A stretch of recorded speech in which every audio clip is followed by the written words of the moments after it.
सबसे पहला क्वेश्चन आता है, टोन होता क्या है?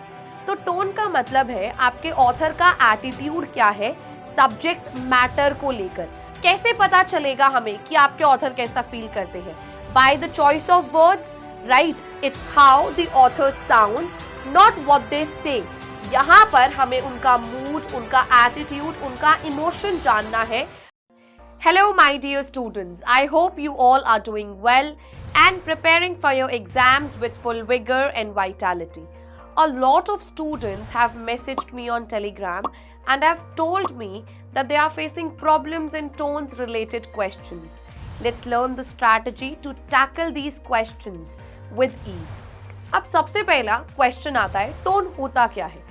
तो टोन का मतलब है आपके ऑथर का एटीट्यूड क्या है सब्जेक्ट मैटर को लेकर। आपके ऑथर का प्री डिस्पोजिशन क्या है towards the main idea of the passage. मतलब आपके ऑथर कैसा फील करते हैं when it comes to the subject, right? So कैसे पता चलेगा हमें कि आपके ऑथर कैसा फील करते हैं? By the choice of words, right? तो यहाँ पर it's important for you to know what's the author's attitude, right? It's how the author sounds, not what they say. यहाँ पर हमें उनका मूड, उनका एटीट्यूड, उनका इमोशन जानना है जो उनके वर्ड्स से हमें एक्सप्रेस होता है, राइट? अगर मैं मैथमेटिकल तरीके से इसको रिप्रेजेंट करूं तो टोन का मतलब है आपका इमोशन क्या है, आपका ओपिनियन क्या है और आपका लैंग्वेज स्टाइल क्या है। और यही तीनों चीजें समझकर मुझे टोन समझ में आएगी। अब ये तो हमने समझ लिया है टोन होता क्या है। अब हमारा नेक्स्ट क्वेश्चन है कि मैं टोन को आइडेंटिफाई कैसे करूं। तो सबसे पहला तरीका है आपको ऑथर का एटीट्यूड जानना है।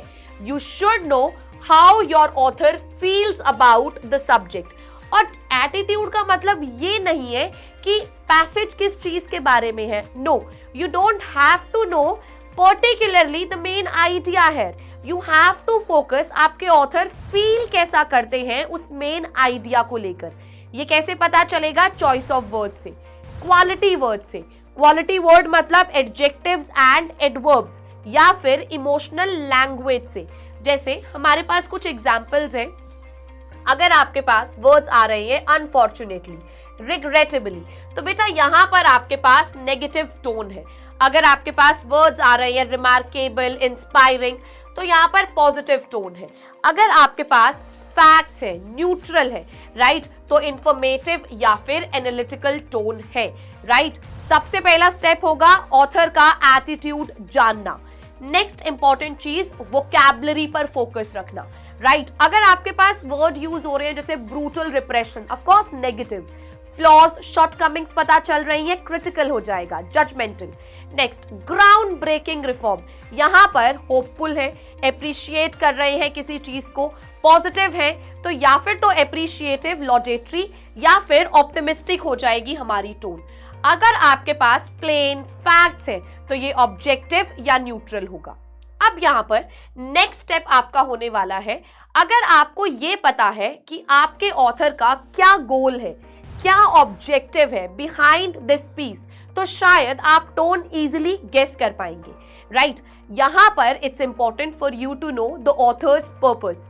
आपके ऑथर क्यों लिख रहे हैं ये, राइट? क्या वो आपको इन्फॉर्म करना चाहते हैं या वो कुछ क्रिटिसाइज करना चाहते हैं, किसी चीज की तारीफ करना चाहते हैं, आपको मॉक करना चाहते हैं, टू एनालाइज समथिंग, या फिर कोई स्टोरी आपको बताना चाहते हैं, right? What is the major objective? Okay, अगर देखिए आपके पास वो कुछ इंफॉर्मेशन दे रहे हैं न्यूट्रल तरीके से, तो वो एक्सपोजिटरी टोन हो जाएगी, जहां पर क्लियर फैक्चुअल तरीके से आपको कुछ बताया जा रहा है। नेक्स्ट, अगर कोई चीज क्रिटिसाइज की जा रही है और यहाँ पर स्ट्रॉन्ग नेगेटिव वर्ड्स है, तो ये क्रिटिकल टोन हो जाएगी, जजमेंटल, जहां पर फ्लॉज, शॉर्टकमिंग्स को हाईलाइट किया है। अगर यहाँ पर आयरनी का यूज होगा तो ये सैटिरिकल भी हो सकता है, राइट? नेक्स्ट, अगर आपके पास लॉजिकल रीजनिंग है, कॉज एंड इफेक्ट के बारे में बताया गया है, डेटा है, बात कर रहे हैं when, where, how, why of the topic, और एक कॉम्प्लेक्स चीज को सिंप्लीफाई करके दे दिया है, तो यहाँ पर एनालिटिकल टोन हो सकती है, राइट? इसके अलावा next you can do is, देखो बहुत सारे बच्चों को ना यहाँ दिक्कत होती है, आपके पास क्लैट, एलिट, स्लैट इन सभी एग्जाम्स के अंदर बहुत ही ज्यादा कंफ्यूजिंग ऑप्शंस आते हैं, क्लोज कॉल्स वाले क्वेश्चंस आते हैं। तो आप उसको कैसे एलिमिनेट करेंगे ये जानते हैं। देखिए, आपको चूज करना है ओवरऑल मूड क्या रहने वाला है। अगर आपके पास कोई भी एक पैसेज है जो 90% फैक्चुअल है, जिसके अंदर इंफॉर्मेशन गिवन है एक क्लियर तरीके से, और सिर्फ 10% इमोशनल लैंग्वेज है, तो आपको फोकस करना है उस 90% पैसेज पर। ओवरऑल मूड को समझना है। यहां पर आपके पास ओवरऑल मूड क्या है? फैक्चुअल। तो आपकी टोन यहां पर या फिर तो न्यूट्रल होगी या फिर एनालिटिकल ही होगी। आप यहां पर सिर्फ इमोशन पर फोकस नहीं करेंगे, तो you have to focus on the overall mood, right. अब प्रैक्टिस कर लेते हैं।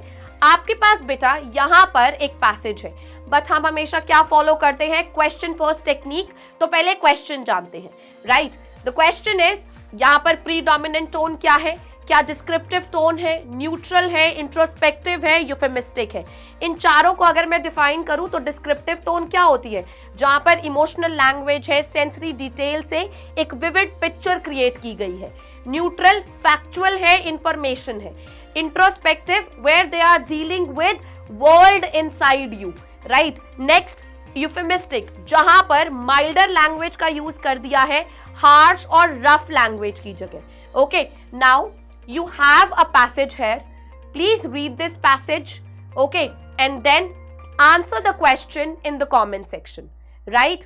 That is going to be all. If you face any problems particularly with this, make sure you tell us so that we can help you sort that out.